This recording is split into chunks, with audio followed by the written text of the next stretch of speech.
5월 9일 북한이 공개한 잠수함 발사 탄도미사일 시험 발사 성공. 장면은 한국은 물론 전 세계로부터 이상한 관심을 끌었다. 사실 SLBM은 지상에서 발사하는 대륙간 탄도미사일과는 비교가 되지 않을 정도로 위협적이기 때문이다. 현재 프로세스를 그대로 진행한다면 북한은 늦어도 4에서 5년 후 3천 톤급 잠수함에서 핵탄두를 장착한 SLBM을 발사할 수 있을 것이다. 김십 수성신여대 교수는 SLBM을 탑재한 극소수의 북한 잠수함을 24시간 추적 감시하기 위한 군사 위성과 보고도 정찰기 외의 잠수함들로 불리는 대전 초계기와 헬기의 추가 도입이 필요하다면서 북한보다 자막 능력이 뛰어나고 소음이 적은 3000톤급의 한국형 백두식 잠수함을 조기 전력화해야 할 것이라고 했다. 지난 2월 1일 해군은 해군작전사령부 직속으로 기존의 전단을 잠수함 사령부로 증편 재창설한 바 있다. 해군은 1800톤 214급 잠수함 9척과 3000톤급 잠수함 9척 등 총 18조 체제로 유지할 계획이다. 김국헌 전국방부 비통제관은 이제는 항공사령부 창설을 서둘러야 하며 이렇게 하면 해군은 123기동 함대 잠수함 사령부 항공사령부 해병대 사령부를 통해 수상 수중 항공 해병 요소를 균형 있게 갖추게 될 것이라고 했다. 북한 잠수함의 어뢰 공격에 대비해 우리 해군의 이지스 함을 포함한 기동 전달의 방어를 위해서는 원자력 잠수함이 필수적이다. 디젤 잠수함은 속도가 느려 기동 전단의 최전방에서 대전 임무를 수행할 수 없다는 것이다. 원자력 잠수함이 KTX라면 디젤 잠수함은 완행 열차에 비유할 수 있다. 안보리 상임 이사국 원장보이고 김복헌 장군은 비해 국가인 우리로서는 핵탄두 미사일 발사가 가능한 원자력 잠수함을 가질 수는 없으나 추진기관이라도 원자력을 사용하는 원자력 잠수함을 보유할 필요가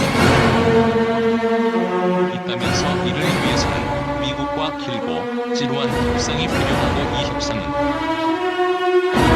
강력한 의사거리를 늘리는 것과는 차원을 달리는 것이라고 했다.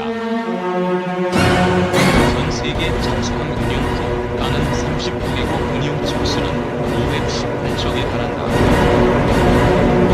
이중 디젤 잠수함 운용 국가가 36개국이고 원자력 잠수함 운용 국가는 6개국에 달한다. 이 가운데 SLBM을 발사할 수 있는 전략 원잠은 44척 추진기관 을 원자력으로 운영하는 공개권 잠은 110척이다. 세계의 잠수함 가운데 원자력 잠수함이 약 30%를 차지하고 있고 2012년 원잠보유국 대열에 끼어든 인도를 제외하면 원잠은 아직까지 핵무기를 보유한 안보리 상임 이사국 5개국 의전유물인 셈이다. 미국, 영국, 프랑스 등 현재 원잠 주요 보유국들은 1990년대 말까지 기존 디젤 잠수함을 모두 퇴역 조치하고 원자력 잠수함만을 보유하고 있다. 그렇다면 원잠 보유국이 점차 증가하고 있고 디젤 잠수함을 폐기하고 원잠만을 보유하는 까닭은 무엇일까? 각국의 원잠 경쟁 세계의 함선 2015-2016을 살펴보면 미국을 중심으로 한 원잠 운용 국가의 배타성 이함론에 들어온다. 특히 미국은 세계 최대 원잠 보유국으로서 우방국 의원장 보유에 대해서도 원잠의 판매나 기술 제공을 하지 않는 등 엄격한 잣대를 들이대고 있다. 호주는 스웨덴의 코콤사가 설계한 일명 471형이라 불리는 3400 등급 콜린스급 6척을 보유하고 있다. 호주는 원해 작전을 위해 원잠 보유를 희망하고 있으나 미국은 호주의 원잠 보유를 원하지 않고 있다. 이에 따라 호주는 콜린스급 재래식 잠수함의 대체를 위해 3,000톤급 잠수함 12척을 건조하려 하고 있다. 이에 따라 호주 해군은 일본 해상자위대의 소류급에 강한 관심을 갖고 2023년 기술 제휴를 제안했고, 호주 해군이 추진 중인 차기 잠수함 A엔진 공동 개발에 일본 가와사키 중공업과 협력하기로 했다. 1917년 디젤 잠수함을 미국으로부터 도입했던 브라질도 프랑스와 원잠의 잠수함 건조 계약을 체결해 2025년 원잠 확보를 목표로 하고 있다. 브라질의 경우 초기에는 독일, 후기에는 프랑스 기술로 잠수함을 건조한 나라가 현재 독일 기술로 건조한 T9급 큰 척 국내 건조한 200호 1400영 4척 등 5척의 잠수함을 보유하고 있다. 브라질은 프랑스 기술로 원잠을 건조하기 위해 예비 단계로 2009년 5월 프랑스 브라질 간 4척의 재래식 잠수함 건조 계약을 체결했다. 중국의 원작 능력 사실은 초보 단계. 중국은 1984년 시야 급공대 원잠을 건조했고 1987년 이후 진급 전략 원잠을 확보했다. 전문가들은 중국은 63척의 잠수함을 보유하고는 있으나 전략 원잠 부문에서는 프랑스와 영국의 한참 뒤진 초보 단계로 보고 있다. 즉 중국은 항모 한 척, 구축함 22척을 보유하는 등 수상 전투함 부문에서는 일본 수준까지 근접했으나 잠수함 능력은 과대평가된 부분이 적지 않다는 것이다. 중국은 시아급 SSBN을 SLBM 발사 테스트베드용으로 1984년 건조했고 이후 진급을 건조 중이다.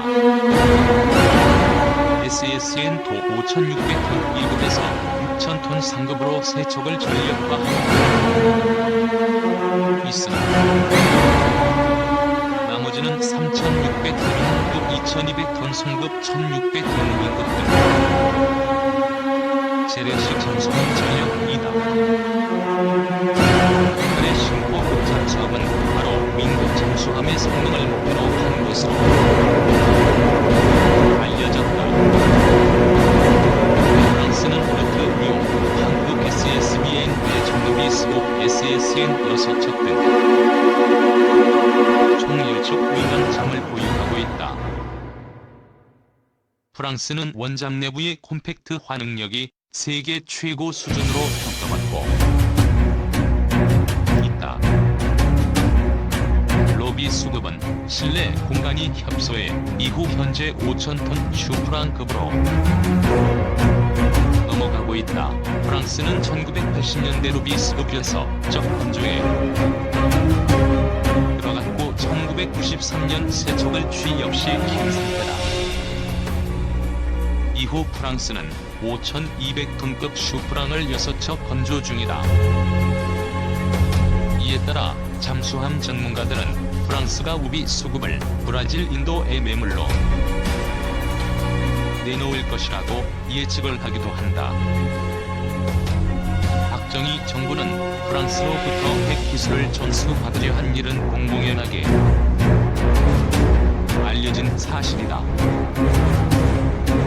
당시 정부는 한미 원자력 협정 개정 직후인 1974년 10월 프랑스와 따로 원자력 협정을 맺었다. 프랑스의 해결력 시절이 기술을 들여와 1980년대 초까지 공모기를 돕자 개발하겠다는 계획이었다. 당시 미국 현재 한국을 버릴지 모른다는 우려가 있었던 것으로 전해진다. 이듬해 프랑스 외교부의 일방적인 계약 파기가 미국의 방해 공작 때문이라는 것은 공공연한 비밀이다. 20년 후 한국은 원잠 건조 계획을 본격적으로 추진한다. 2003년 5월 조영길 국방부 장관은 자주 국방 비전 보고 석상에서 원 잠해 조기 획득을 지시했다. 2003년 6월 2일 회의에서 국방부는 잠수함 장기 소유 계획을 전면 수정의 수송 사업을 포기하고 원자력 잠수함 건조 사업을 추진하기로 결정했다. 국방부는 이를 노무현 대통령에게 보고한 것을 기념해 362 사업으로 불렀다.